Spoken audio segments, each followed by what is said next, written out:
C'est donc fini pour le FC Nantes en Europa League. Quel dommage, défaite 3 buts à 0 face à la Juventus. Je suis dégoûté pour vous, mes amis nantais. Vraiment, vous avez fait un excellent parcours. Déjà, le fait que vous sortez des phases de poule, c'est déjà un bel exploit. Le fait que vous ayez gagné la Coupe de France avec Antoine Camboiré, c'est très très bien. Mais aujourd'hui, c'était le match retour face à la Juventus. 3-0 du coup à la Beaujoire. Après ce match nul un but partout la semaine dernière au Juventus Stadium, aujourd'hui il y a eu 3-0 donc pour la Juventus avec un excellent Di Maria, on va y revenir. Donc on va parler des compositions d'équipe, on va refaire le match, puis je vous donnerai mes tops et mes flops. Il y a notamment l'arbitre dont on va parler, de Di Maria et aussi de plein d'autres choses. Donc c'est parti, asseyez-vous bien, on va se régaler. Je vais essayer de décrypter ça en vous redonnant le sourire, mes amis nantais. Let's go!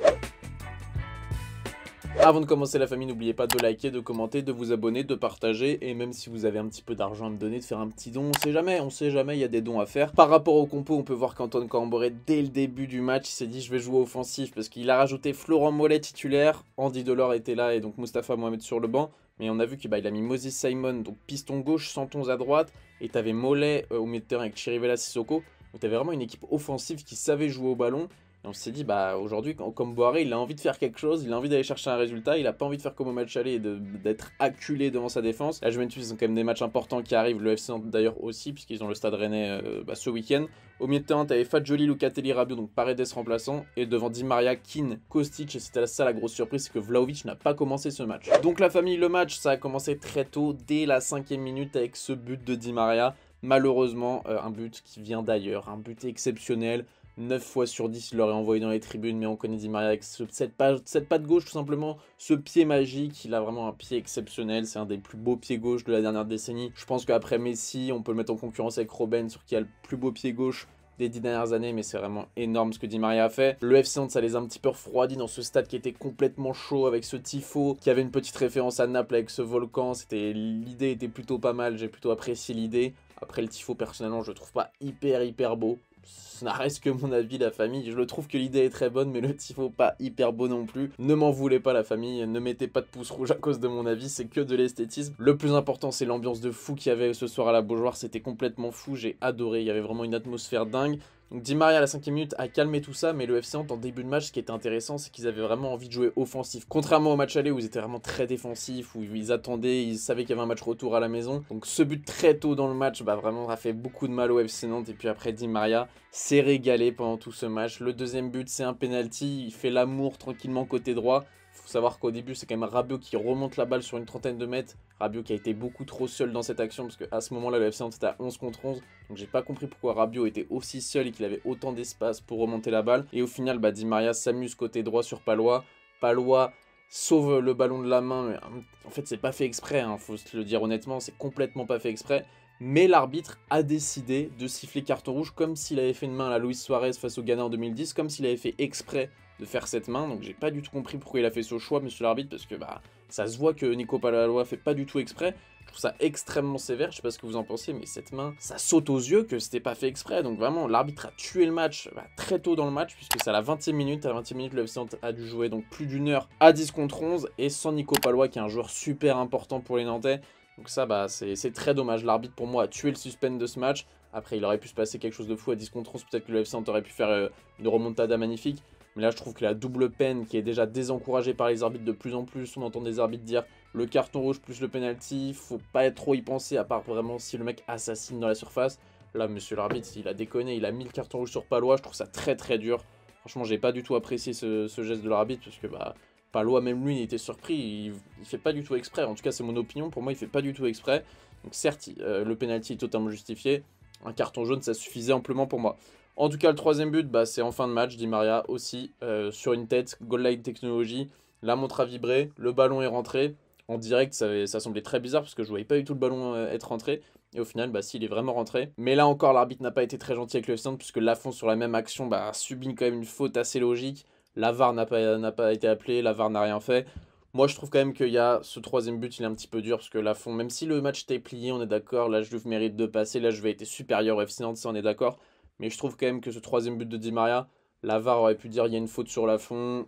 C'est quand même dur. Je trouve que c'est quand même dur. Carton rouge plus ça.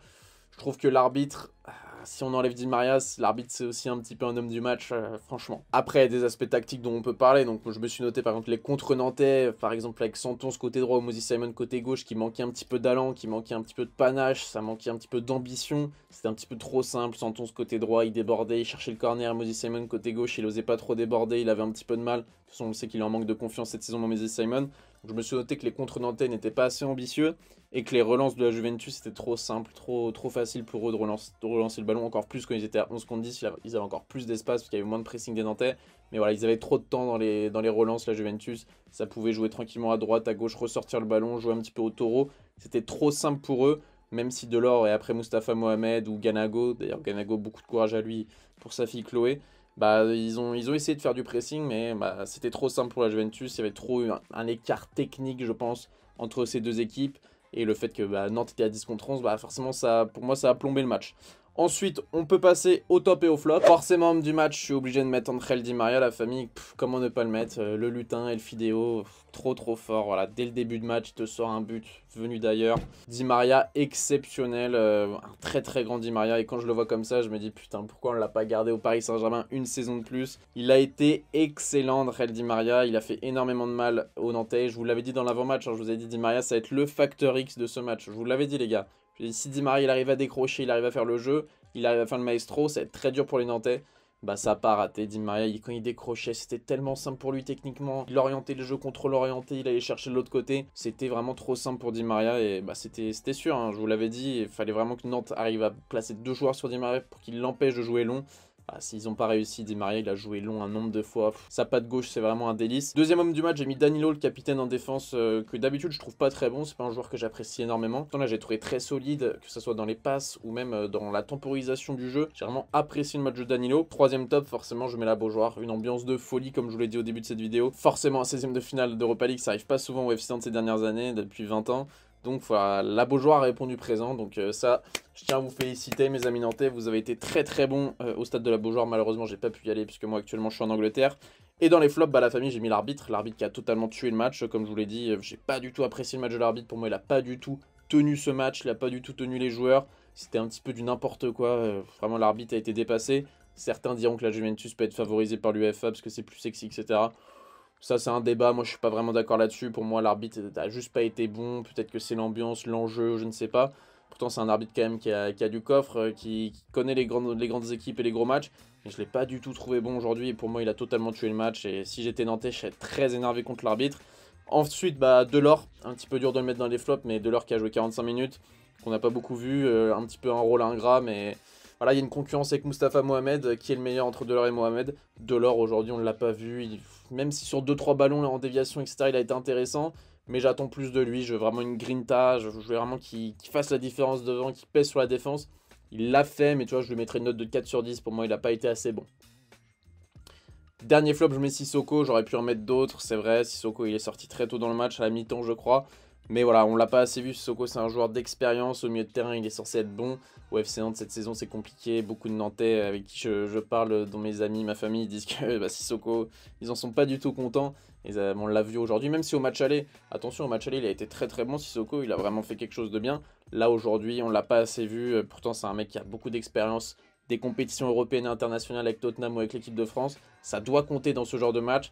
Malheureusement, ça n'a pas compté, il n'a pas pesé sur cette rencontre, donc je mets Sissoko dans les flops, j'aurais pu en mettre d'autres. Voilà famille, désolé mes amis nantais pour votre élimination, en tout cas moi j'aurais vraiment aimé vous voir passer le FC Nantes, vous le savez, je vous avais annoncé passer. Déjà au match aller, j'avais annoncé le match nul, un but partout, et là au match retour, j'avais annoncé une prolongation, malheureusement j'ai eu tort, il y a eu 3-0 pour la Juventus, net et sans bavure.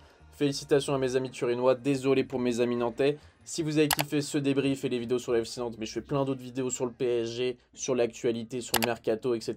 Likez, commentez, abonnez-vous la famille. Comme ça, vous aurez mes prochaines vidéos en recommandation. Et je le redis, on sait jamais, mais s'il y a des frères voilà, qui veulent me soutenir financièrement pour améliorer mes qualités de vidéo, vous pouvez me faire un don, c'est juste en dessous. Voilà la famille, c'était BR10, bonne matinée, bonne journée, bonne soirée, bonne nuit. On se retrouve très bientôt pour une nouvelle vidéo. Peace!